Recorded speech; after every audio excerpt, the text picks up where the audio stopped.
Thomas the tank engine had been working in the coal yards all day. The little blue engine was covered in coal dust. "We can't clean you up tonight, Thomas," said his driver. "There's a problem with the hose pipe." "Bother," said Thomas. "A bath would make me feel much better. The others are sure to say I look silly." But the engines were too busy arguing to notice Thomas. James was talking loudest of all. "I deserve a new coat of paint. Sir Topham Hatt says I'm the pride of the line, and—" "Rubbish," huffed Henry. "We're all the pride of the line."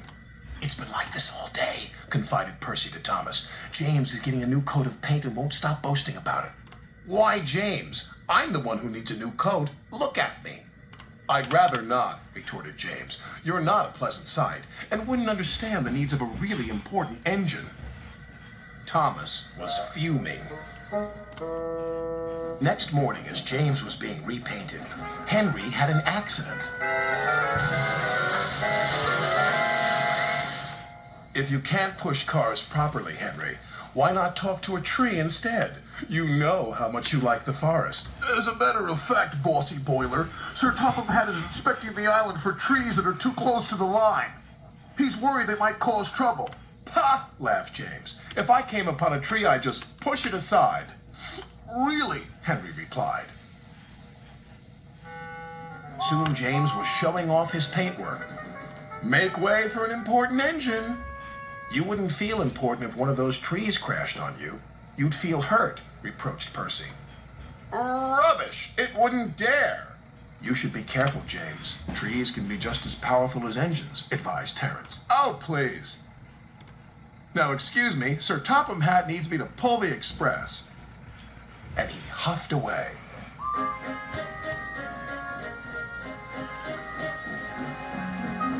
But James was wrong.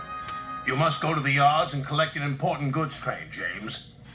It's heavy, so be careful," said Sir Topham Hatt. "But, sir, I've just been repainted. Can't Thomas or Percy do it? They're dirty and like working with freight cars." "Really useful engines don't argue." So James didn't. By the time he arrived at the yards, the weather had changed for the worse. "Your color's nice, James. Pity about your face, though," said a freight car.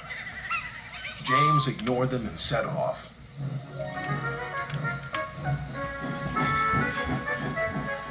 Soon they came to a hill, and his driver knew they were in for a difficult time. An old tree close to the track was being blown by the strong winds, and the rain had weakened the slope. All of a sudden, the tree moved.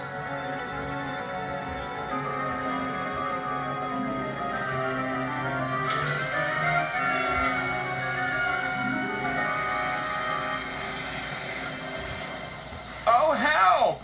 cried James. "Go away!" But of course, the tree couldn't. James tried to reverse away from the tree, but his train was too heavy. Then he heard a whistle. "It's Thomas," called his driver. James felt embarrassed and worried that Thomas would laugh at him, but Thomas didn't. He knew this was no time for teasing. "Beep, beep." "I'm ready," whistled Thomas. "So am I," replied James. "As ready as I'll ever be." They were just in time.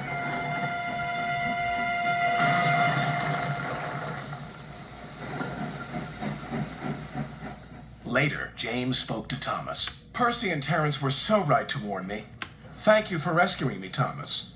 "Oh, that's all right. We engines must pull together, whatever the weather." Just then, Edward bustled in. "Sir Topham Hatt thinks you're both brave engines. Thomas, you're going to have a new coat of paint. And James, Sir Topham Hatt says that tomorrow you'll pull the special express." Everyone was very happy.